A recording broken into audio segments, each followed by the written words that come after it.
It's the show that literally no one's talking about because it's brand new. It's Would You Look at That with ChollayMurphay, Wipeout Omega Collection.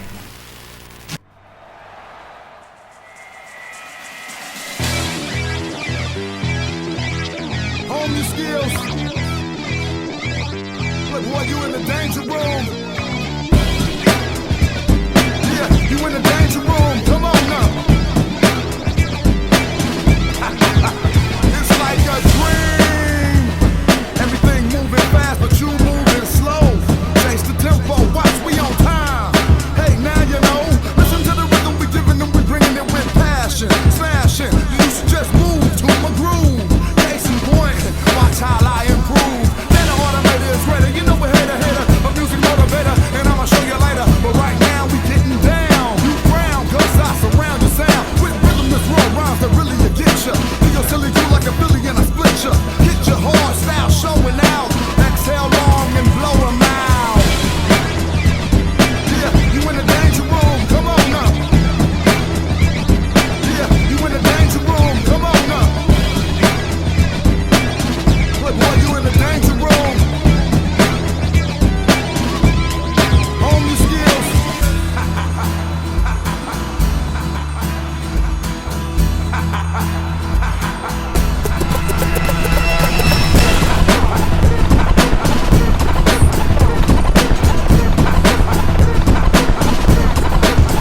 It's like a dream, it's like a dream. Everything moving fast, but you moving slow.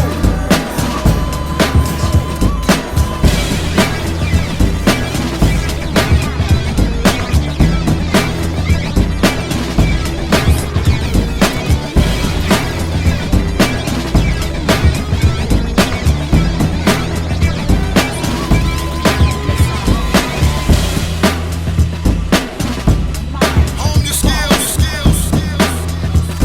Look, boy, you in the danger room. Yeah, you in the danger room. Come on now. It's like a dream. Everything fast, but you moving slow. This is Wipeout Omega Collection for the PlayStation 4. Wipeout is one of those games that has been part of the PlayStation library since the very first PlayStation console. It was one of the first titles that I ever picked up for my PlayStation, and I was instantly in love with it. Wipeout is a racing game, but it's a little bit different than most other racing games. It's an anti-gravity racer.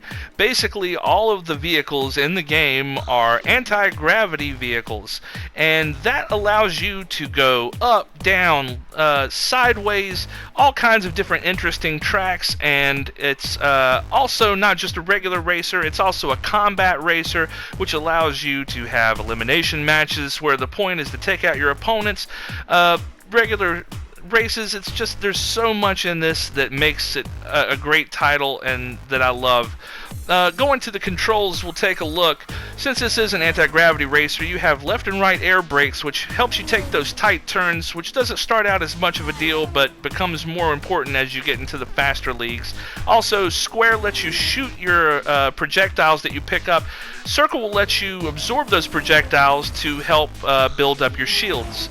Now, when we go in and look, this is 3 different actual Wipeout games. You have Wipeout 2048, you have Wipeout HD, and Wipeout Fury to choose from. And they are full titles. When you go to 2048, you'll notice that you have one level, then there's a couple other levels that become unlockable as you get through the ranks in the other ones. Then, when you go over to HD, you'll find that HD has much more content than 2048, sporting a lot of different levels for you to choose from. And then when we take a look at Fury, Fury has even more levels than that. So this is definitely something that's going to keep you busy for quite some time. And there's a lot of variety here. When you pick your title, you come to the grid, and this is where you actually pick your race. There are races from just straight up regular races. You have time trials and all kinds of things like that. You pick your race, and then it brings you here to your ship select screen, where you have a full 3D representation, a model of the ships, and you can also change the livery on some of them, but I think that's only in 2048. Then, once you pick your vehicle, it drops you into a race with 7 other opponents where you blast off, you try to hit boost pads, you try to shoot weapons, and do everything you can to fight your way into first place and win the gold medal. Now, the game can also be played in first person, which is one of my personal favorites. It's how I think the game is best played, just because of the sense of speed that it gives you. You lose a little bit of your situational awareness, which is taken care of by the radar you can see in the bottom center of the screen, which shows you when someone's close to you. It also makes it a little bit easier to aim your weapons when you're trying to take out opponents. So it's my preferred way to play, but if you don't want to, you don't have to. If you're just worried about not being able to see that cool ship that you unlocked, at any point during the game you can pause and go into a photo mode, or you can even do it at the end of the race. This will allow you to choose any vehicle that's on the track, zoom in on them, you can change all of the cool little features like exposure, motion blur, you can change the depth of field, the shutter speed, any number of things to get that perfect screenshot to use as the background on your PlayStation 4 or just for bragging rights. Now, as you continue to play, you're going to unlock more and more levels, which is going to in turn allow you to gain access to more and more ships, which there are tons of ships to unlock in this game. And the cool thing I like about these models, if you look, is you can really tell, like, this is clearly a vehicle that's meant to have more armor, and it's more about its offensive capabilities when you can see certain ships are clearly built for speed. They didn't just try to make them look cool, they made them look functional, which I think is a really cool thing that they did. And so with other racers, they just tried to go for a technical, cool look, but with these, you feel a sense of purpose, like a real utility to the way that the vehicles are built. Now, one of the first race types I want to talk about is the time trials. In a lot of racing games, time trials are really just there, and you kind of just go through them because you have to progress. But the time trials in this game are your friend. They give you a chance to explore these tracks and figure out where all of your boost pads are, to figure out where all the tight turns are, and to perfect going through the track before you have to worry about doing it with somebody shooting at you and bouncing you off the walls every few seconds. Now, most of these tracks also have separate little paths you can take, and finding these hidden paths is really important and integral into getting the best times you can, and especially in the later levels, winning the races, because that's going to help you shave those last few seconds off that you need to get the first place win. Gold medal awarded.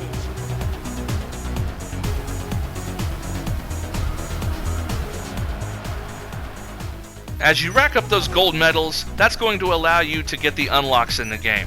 You're not only going to unlock more stages, which of course add more variety and more race types to the game, but you're also going to unlock lots of cool new ships.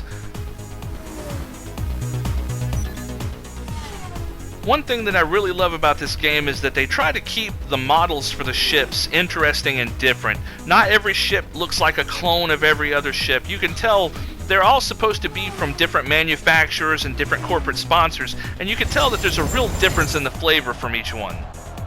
Now, this is elimination, one of my favorite types of races. The point is not so much to make laps, but to eliminate your targets and do damage. In fact, in this, by pressing the L1 button, you can actually turn your ship 180 degrees and face the opposite direction, which will let you get the drop on some unsuspecting opponents.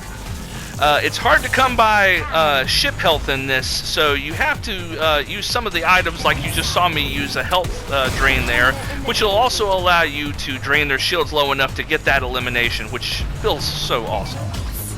Missile. And like I said, in this game, elimination is the name of the game, so if you're in first, a lot of times your best bet is to turn around real quick and try to get the jump on your opponents. But you got to be careful, especially, like I said, energy's hard to come by, and if you let your health get too low, you might just find yourself on the receiving end of one of those eliminations. Missile. Mines. The good news is, even if you do get eliminated, you get placed right back on the track where you left off. You will suffer a small points loss, but if you keep going forward and keep getting the kills, you can climb back up. Every time you get a hit or a kill, it raises your points and gets you closer to your total. Contender eliminated. Cannon. Contender Eventually, you'll get enough kills to where you'll get the point total and you'll bring home the gold. Medal awarded.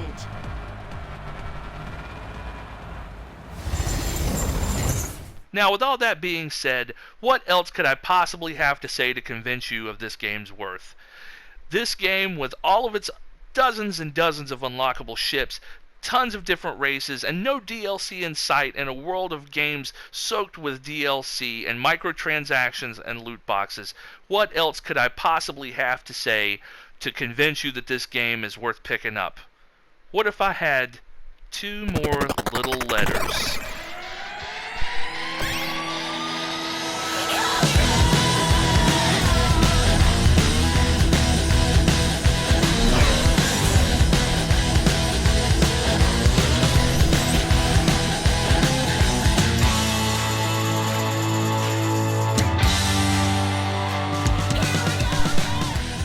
That's right, folks. Not only is this a full 3 Wipeout experiences all packed into one package, this game is also a VR title.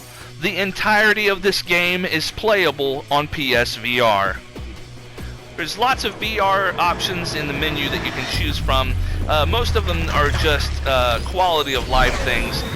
Like you can change whether the camera tracks the cockpit, tracks the racer themselves in the cockpit, or stays locked to the track, which can help with motion sickness if you have that kind of problem. There's also sort of blinders that they put on that cuts out some of your peripheral vision that'll help with that. But aside from that, this is a fully featured title. It's exactly the same game, only in VR. You've got 2048, you've got the full content from HD, and the full content from Fury, playable in 100% PSVR from the start. No unlocks necessary, no extra DLC, nothing you have to pay. It's that way straight out of the box. You go and pick your race, it brings you to the same screen that you're used to with your 3D model, but now you can actually zoom in 1-to-1 scale and look at these models in VR. And it is breathtaking. The video that you're seeing right now just does not do this justice. The sense of scale you get, the sense of proximity that you get with a VR headset is just incredible. And it's really amazing and never gets old. I always enjoy this. Every time I play, I spend at least 2 or 3 minutes just zooming in on these models and just looking. You can see all of the damage, all the little details they put into this game. To just the love and care associated with this is unprecedented. And then once you start the game, you're in the cockpit. You look around, you can see the scrapes and gashes on the machinery outside, the little labels that they put on. Every one of the buttons in the cockpit blink and are lit up with just purpose.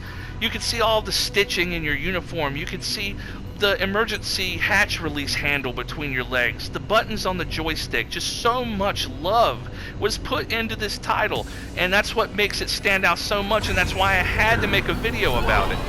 Playing in VR is amazing. You feel like you are there.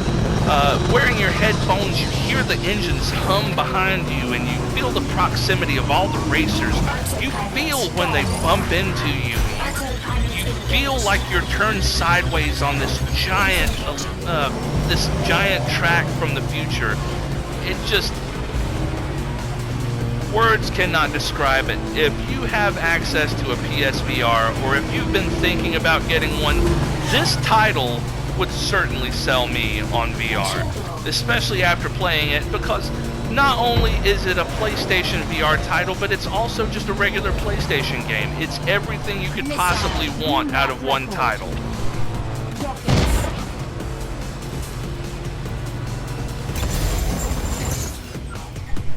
Another race type that I'm just happen to be playing in VR here that I didn't cover in the other part of the video is something called a zone race. And what this is, it's supposed to be a VR simulation where it's basically a test, a pure test of the driver's skill and ability.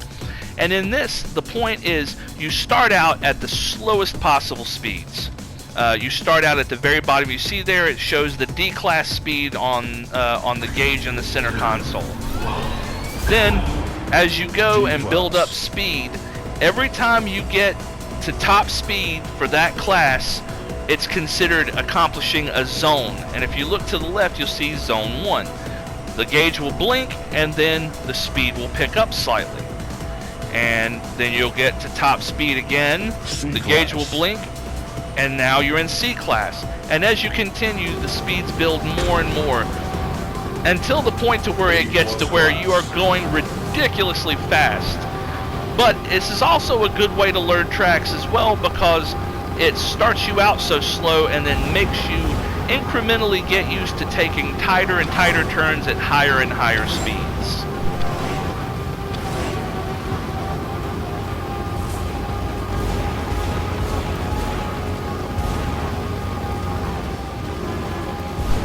Eventually you'll get to the point to where you are traveling so fast, so unbelievably fast, that you can't help but run into walls and knock down your shields. And eventually you will hit that one curb that destroys your ship. But as long as you got to the zone cap that they were looking for, you'll still come out victorious.